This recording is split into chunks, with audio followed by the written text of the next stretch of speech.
Hello and welcome to our new class from प्रयास।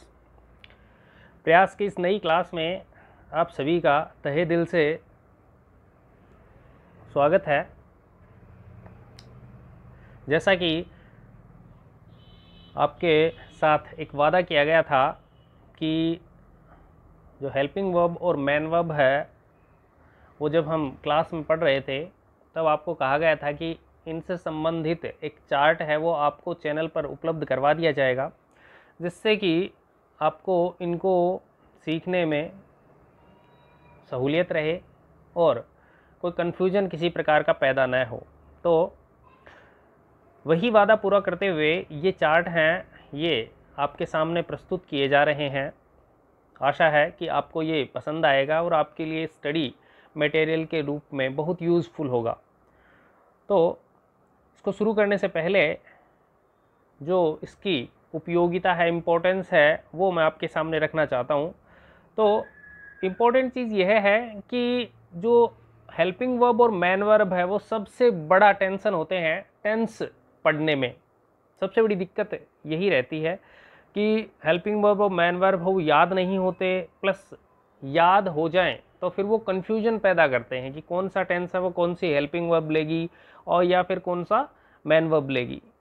और ये कन्फ्यूजन है ये ज़्यादा बड़ा हो जाता है, ये प्रॉब्लम है वो ज़्यादा बड़ी हो जाती है जब हम एग्ज़ाम के टाइम में प्रेशर में रहते हैं। जो एग्ज़ाम का प्रेशर रहता है तो वहाँ पर कन्फ्यूजन पढ़ने की चांसेस बहुत ज़्यादा हो जाते हैं और गलतियाँ होने के चांसेस बहुत ज़्यादा हो जाते हैं।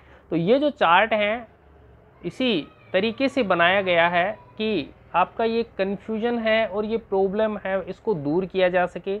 और साथ में एक छोटी सी क्लास बनाई गई है जिससे कि आपको एक मेथड प्रोवाइड किया जा सके, एक इनको याद करने का या तैयारी करने का एक तरीका बताया जा सके, जिससे कि मोस्टली जो कन्फ्यूजन पैदा होता है वो आपके माइंड में ना रहे और आप है वो बिल्कुल कॉन्फिडेंट हो जाएं और किसी प्रकार का कोई कन्फ्यूजन है वो किसी भी हेल्पिंग वर्ब और मैन वर्ब से संबंधित ना रहे। तो चलिए अपना ये तैयार जो क्लास है इसको शुरू करते हैं और 10 मिनट के अंदर अंदर आपसे वादा करता हूं कि 10 मिनट आप अटेंटिव रहिए, ध्यान दीजिए। 10 मिनट के अंदर अंदर आप हेल्पिंग वर्ब और मैन वर्ब को इतना श्योरली तैयार कर लेंगे कि आपको लाइफ में कभी भी कन्फ्यूजन नहीं होगा कि कौन सी टेंस में कौन सी हेल्पिंग वर्ब आती है या कौन सी टेंस में कौन सी मैन वर्ब आती है। तो आशा है आप तैयार होंगे। तो चलिए हम शुरू करते हैं अपनी क्लास। देखिए हम टेंस वाइज इसको पढ़ते जाएंगे और जो टेंस वाइज है उनको याद करते जाएंगे। उसका एक निश्चित तरीका होता है वो मैं आपको बताता हूँ। उस तरीके से आप यदि इनको याद करते हैं तो आप इनमें कंफ्यूज नहीं होंगे या आप इनको कभी भूलेंगे नहीं।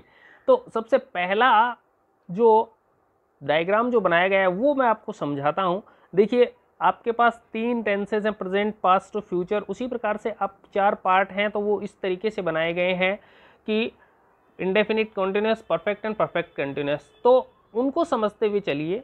तो देखिए आप ध्यान से कि ये जो प्रेजेंट सिंपल जो पहला इसका जो पार्ट है उस पार्ट में नाम लिखा गया है POS डॉट, तो इसका मतलब है पॉजिटिव सेंटेंस।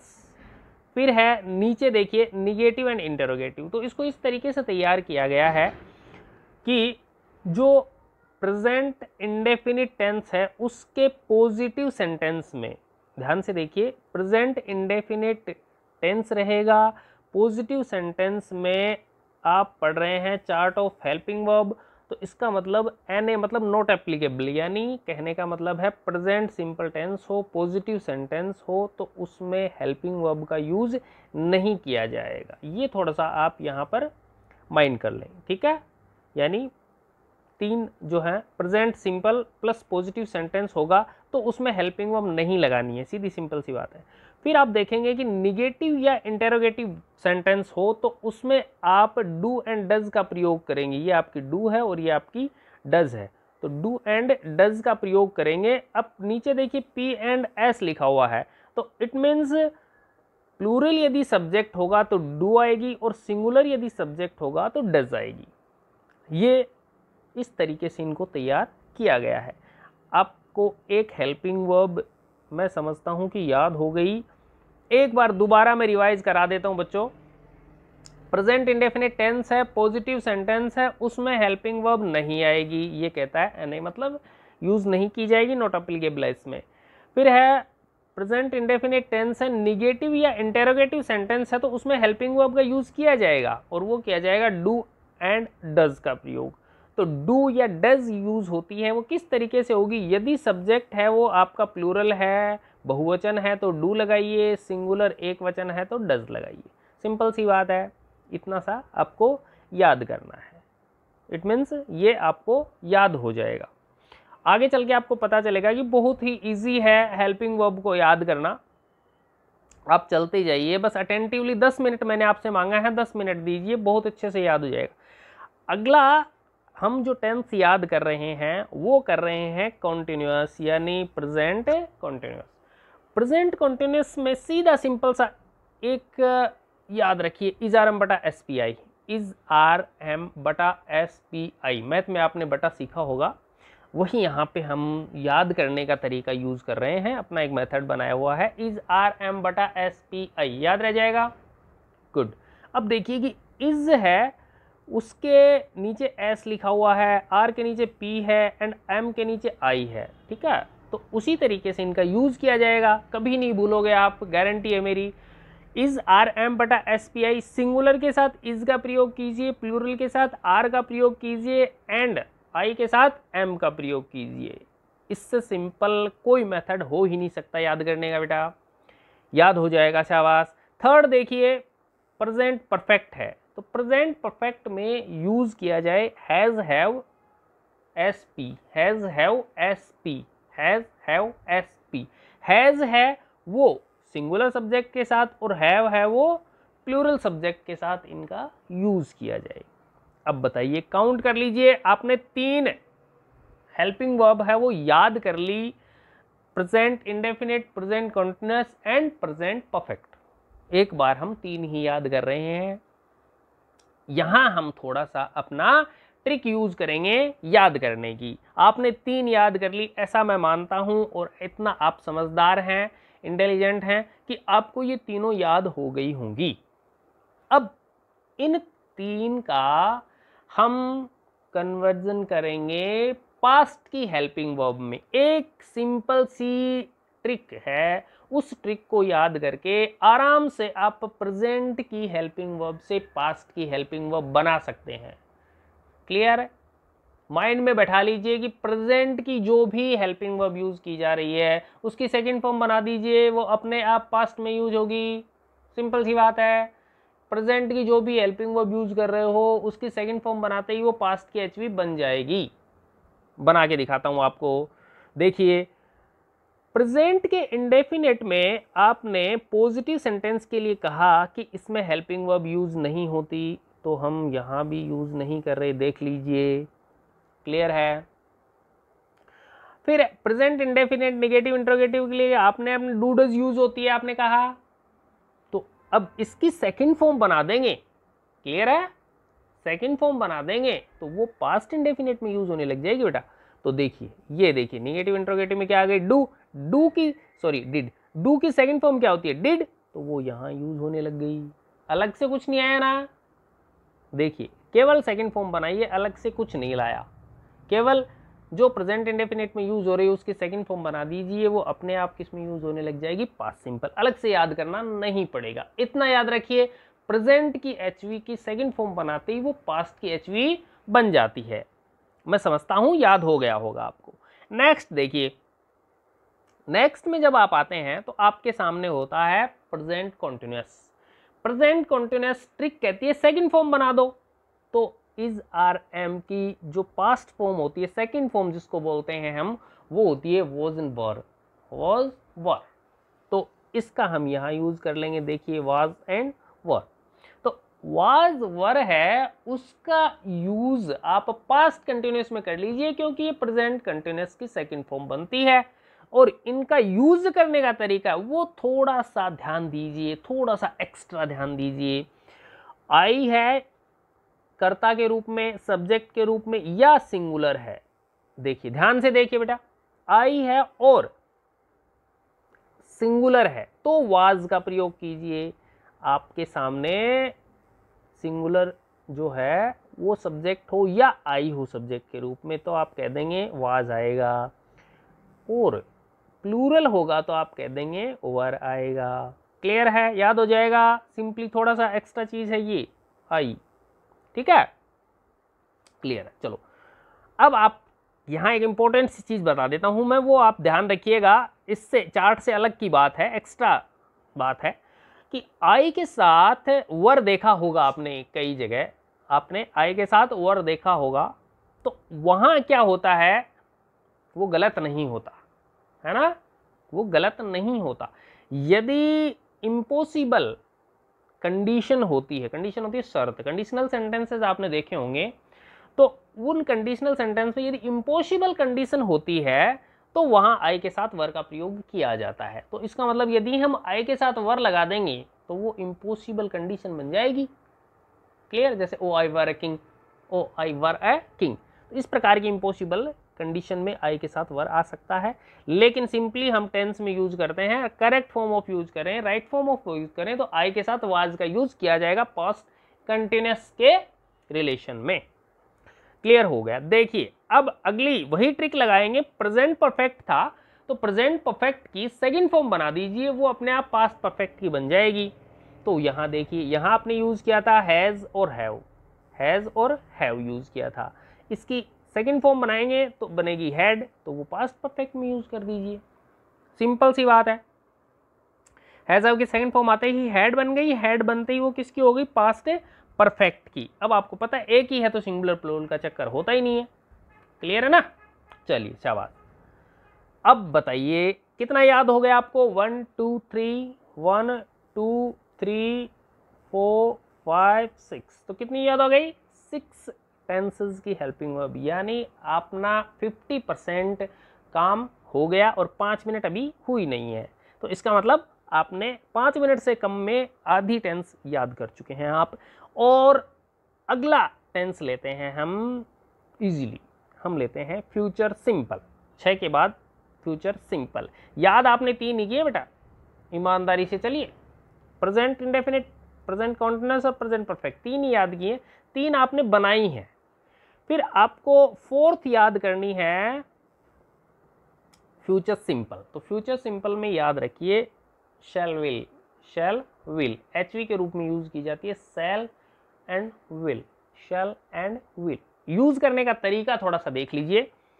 यदि सब्जेक्ट के रूप में, कर्ता के रूप में आई या वी है, आई या वी है, तब आप यूज करते हैं शैल। आई या वी है तब आप यूज करते हैं शैल। और यदि आई वी के अदर, अदर यानी इनके अलावा यदि कोई सब्जेक्ट आई है तो आप विल का यूज करते हैं। एक बार दोबारा बता देता हूं, यदि सब्जेक्ट के रूप में आई या वी है तब तो आप शैल यूज करेंगे, और अदर है तब विल यूज करेंगे। तो इसका मतलब आई वी के अलावा कोई है तो विल का यूज कीजिए, और आई वी है तो शैल का यूज कीजिए। यहां ग्रामर से संबंधित एक एक्स्ट्रा नोट आप याद कर लीजिए कि आई वी है वो नॉर्मल सेंटेंसेस में शैल लेती है, तो करेक्ट फॉर्म ऑफ वर्ब या टेंस के अकॉर्डिंग आप शैल का यूज करते हैं। बट यदि आई वी के साथ विल का यूज हो रखा है, यदि आई वी के साथ विल का यूज आप देखते हैं तो आप ये समझ जाइए कि ये मॉडल के रूप में यूज हुआ है। किस रूप में यूज हुआ है, मॉडल के रूप में यूज हुआ है। और मॉडल के रूप में ये शो करता है डिटर्मिनेशन है, प्रॉमिस है, इस तरीके की चीज है वो आई वी के साथ विल शो करता है। तो वो गलत नहीं है, आप उसको मॉडल मान के चलिए फिर, यदि आई वी विल ले रहा है तो। क्लियर हो गया, शाबाश, गुड। अब इसके बाद में हम देखते हैं future continuous and perfect continuous. यहाँ मैं आपको एक छोटी सी चीज़ बताता हूँ, एक सिंपल सी ट्रिक बता देता हूँ इन दोनों को याद रखने की, कि फ्यूचर उसी का सही रहता है जिसका बिहेव सही है। फ्यूचर उसी का सही रहता है जिसका बिहेव सही है। बिहेव आप जानते हैं अच्छे से, मैं यहाँ लिख रहा हूँ, बिहेव है वो आप अच्छे से जानते हैं। तो बिहेव मीन्स होता है,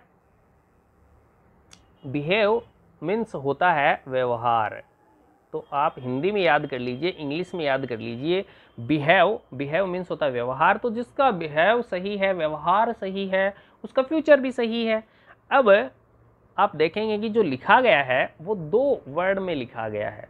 मैंने पहले से ही आपका काम आसान कर दिया, इसके 2 टुकड़े कर दिए। फ्यूचर के साथ आपको रिलेट करके रखना है बिहेव को, ठीक है। बिहेव यानी व्यवहार, तो जिसका व्यवहार सही है उसका फ्यूचर सही है, ये तो आपको याद रखना है।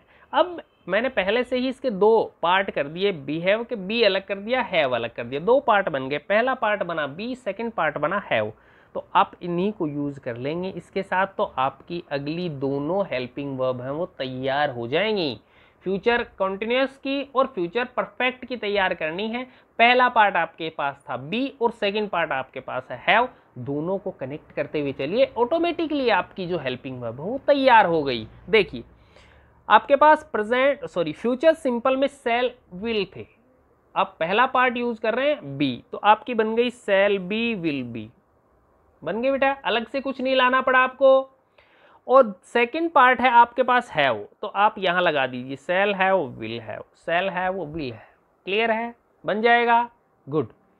अब इसके साथ देखिए, इससे इजी ट्रिक आपको नहीं मिल सकती, गारंटी है मेरी। अगला देखिए आप, अब इसको लगाने का यूज आप जानते हैं पहले से ही, सेल जिसके साथ यूज हो रही है उसी के साथ सेल भी यूज होगा, सेल हैव यूज होगा, और विल जिसके साथ यूज हो रहा है उसी के साथ विल बी और विल हैव यूज होगा, यानी आई वी अदर।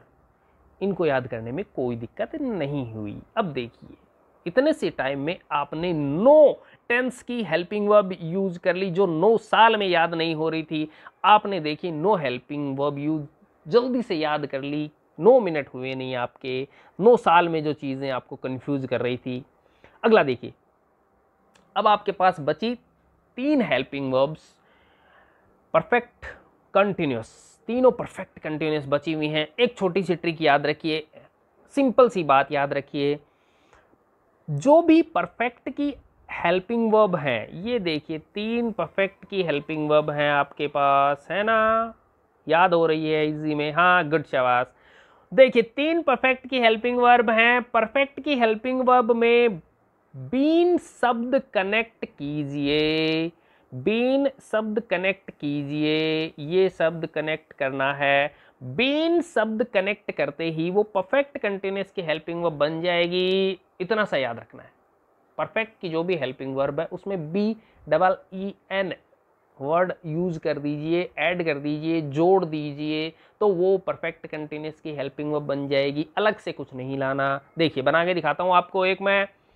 प्रेजेंट परफेक्ट की एच वी थी हैज एंड हैव, बीन सब जोड़ेंगे तो ये बन जाएगा हैज बीन हैव बीन, ये परफेक्ट कंटिन्यूअस की हेल्पिंग वर्ब बन गई। लगाने का कोई अलग से तरीका नहीं है। हैज जिसके साथ यूज हो रहा था सिंगुलर, हैज बीन सिंगुलर के साथ यूज होगी, प्लूरल तो हैव बीन प्लूरल लेगी। क्लियर है, हैड में बीन जोड़ेंगे हैड बीन, शैल हैव में बीन जोड़ेंगे shall have been, will have been, will have में जोड़ा बीन विल हैव बीन। अब बताइए अलग से क्या लाना पड़ा आपको, बहुत ही सिंपल है, इजी है। और सबसे इंपॉर्टेंट बात ये है कि ये आप कभी भी इसको भूलेंगे नहीं, ये सबसे इंपॉर्टेंट है, कंफ्यूज नहीं होंगे यदि आप इस तरीके से इसको याद करते हैं। याद आपको कितना करना है, 1 2 3 एंड 4। इसके अलावा जो है वो ऑटोमेटिकली इनसे क्रिएट की जा सकती हैं, बनाई जा सकती हैं। आशा है आप भी इसको ऐसा ही करेंगे। आपको एडवाइस देता हूं कि आप इसी तरीके से 1-2 बार इसका एक्सरसाइज करें, इजीली याद हो जाएगा। और एक्सरसाइज करके यदि याद करेंगे तो प्रॉमिस करता हूं कि आप लाइफ में कभी इससे कंफ्यूज नहीं होंगे, आप फटाफट बता पाएंगे, दूसरे बच्चों को भी इसी तरीके से आप सिखा पाएंगे, क्योंकि इन फ्यूचर जल्दी ही आपको सिखाने का मौका दिया जाएगा। नेक्स्ट जो सेकंड जो पार्ट है इसका वो है मैन वर्ब का, तो वो पार्ट हम लेते हैं। तो आपका जो सेकंड पार्ट है वो है मैन वर्ब का। तो उस पार्ट में आप देखते हैं कि जो मैन वर्ब है उसी तरीके से हम यूज करेंगे और उसी तरीके से हम पढ़ेंगे। देखिए कि हमारे पास जो टेंस का वही चार्ट है, केवल नाम बदला हुआ है। यहाँ पर देखिए थोड़ा सा ध्यान दीजिए, मैन वर्ब इतना सा बदला हुआ है, बाकी वही डायग्राम है, वही 12 टेंस हैं और वही आपका तरीका है। तो उसी तरीके को हम फॉलो करते हुए सीखेंगे इजी वे में, बहुत ही सिंपल तरीके से। देखिए, सबसे पहला जो टेंस है आपके पास वो है प्रेजेंट इंडेफिनिट। क्लियर है? तो आपने जब पहले की क्लासेस ली होंगी तो उन क्लास में आपने एक चीज सीखी होगी कि जो सब्जेक्ट नाम का जो बदमाश है वो अपने पड़ोसी को परेशान करता है। परेशान करने का मतलब है उसको वो थोड़ा सा इफेक्ट करता है। तो आपने यहाँ पिछले चार्ट में देखा कि present simple positive sentence, present simple positive sentence है वो हेल्पिंग वर्ब नहीं लेता, यानी उसमें हेल्पिंग वर्ब का यूज नहीं किया जाता या हेल्पिंग वर्ब नहीं होती। तो इसका मतलब जो बदमाश है सब्जेक्ट, उसके नज़दीक में कौन आ जाएगा? मैन वर्ब आ जाएगी। तो इसका मतलब सीधी सी बात है, उसको तो अपने आदत से मजबूर है ना, वो तो करेगा इफेक्ट, वो तो बदमाशी करेगा, छेड़ेगा ना। तो वो अब किसको इफेक्ट करेगा? मैन वर्ब को इफेक्ट करेगा। अब वो मैन वर्ब को किस तरीके से करेगा, वही तरीका याद करना है जिससे कि आपको प्रेजेंट इंडेफिनिट की मैन वर्ब याद हो जाए। प्रेजेंट इंडेफिनिट की मैन वर्ब और इंपॉर्टेंट मैन वर्ब। चलो, आपके मोटिवेशन के लिए एक चीज बता देता हूं, पहले से ही मैं डिक्लेयर कर देता हूं कि इसमें आपको कुछ याद नहीं करना, केवल 2 मैन वर्ब याद कर लो, बाकी सब अपने आप करवा दिए जाएगी। 100% गारंटी है मेरी, 2 मिनट के अंदर अंदर सारी की सारी मैन वर्ब याद हो जाएंगी। आप तो केवल अटेंटिवली इस क्लास का यूज कीजिए। देखिए ध्यान से, पहली प्रेजेंट इंडेफिनिट याद करो। प्रेजेंट इंडेफिनिट पॉजिटिव सेंटेंस, यदि सब्जेक्ट है वो सिंगुलर रहता है, यदि सब्जेक्ट है सिंगुलर है आपके पास, तो आप मैन वर्ब में एस या ईएस कनेक्ट कर देते हैं। तो आप मैन वर्ब में एस या ईएस कनेक्ट कर देते हैं। यदि सब्जेक्ट प्लूरल है तो मैन वर्ब फर्स्ट फॉर्म में आएगी, तो मैन वर्ब फर्स्ट फॉर्म में ही आएगी। और ये आप पिछली क्लास में अच्छे से याद कर चुके हैं कि जो ब्रैकेट में राइट फॉर्म ऑफ वर्ब या करेक्ट फॉर्म ऑफ वर्ब पूछता है, ब्रैकेट में जो वर्ब दी रहती है वो फर्स्ट फॉर्म ही रहती है। दोबारा एक बात बता देता हूं, 3 शर्तें होती हैं। प्रेजेंट इंडेफिनिट टेंस चाहिए, वाक्य पॉजिटिव होना चाहिए, कर्ता सिंगुलर होना चाहिए। 3 शर्त हो गई ना। प्रेजेंट इंडेफिनिट टेंस होना चाहिए, जो आपका वाक्य है वो पॉजिटिव में होना चाहिए, और सब्जेक्ट है वो सिंगुलर होना चाहिए। तो मैन वर्ब में एस या एस कनेक्ट कर दिया जाता है। यदि सब्जेक्ट प्लूरल में है तो मैन वर्ब फर्स्ट फॉर्म में ही आएगी। क्लियर है? और यदि सेंटेंस निगेटिव इंटेरोगेटिव है या इंटेरोगेटिव, यानी दोनों में से कोई भी है, तो मैन वर्ब है वो फर्स्ट फॉर्म ही रहेगी। अब आप थोड़ा सा दिमाग लगाएंगे अपना, कॉमन सेंस की बात है कि यहाँ मैन वर्ब फर्स्ट फॉर्म में कैसे चेंज हो गई रहा है। हाँ, तो देखेंगे कि जो चार्ट था पिछला, हेल्पिंग वर्ब का चार्ट था, उसने आपको बता दिया था कि निगेटिव इंटेरोगेटिव है, वहां पर हेल्पिंग वर्ब यूज होगी, और कौन सी होगी? डू या डज यूज होगी। और डू डज जहां यूज हो जाती है वहां मैन वर्ब फर्स्ट फॉर्म ही आती है। डू डज डिड के साथ मैन वर्ब हमेशा फर्स्ट फॉर्म आती है, याद रखिए, मंत्र की तरह रट लीजिए इसको। डू डज डिड जहां भी आएगी वहां man verb automatically first form में चेंज हो जाएगी। तो इसीलिए यहां पर मैन वर्ब फर्स्ट फॉर्म में यूज की जा रही है। आई थिंक बहुत अच्छे से याद हो गया प्रेजेंट इंडेफिनिट। क्लियर है? चलिए शाबाश। दूसरा टेंस अब प्रेजेंट कंटिन्यूअस न लेकर प्रेजेंट की जगह लेंगे पास्ट इंडेफिनिट। कौन सा लेंगे? Past indefinite.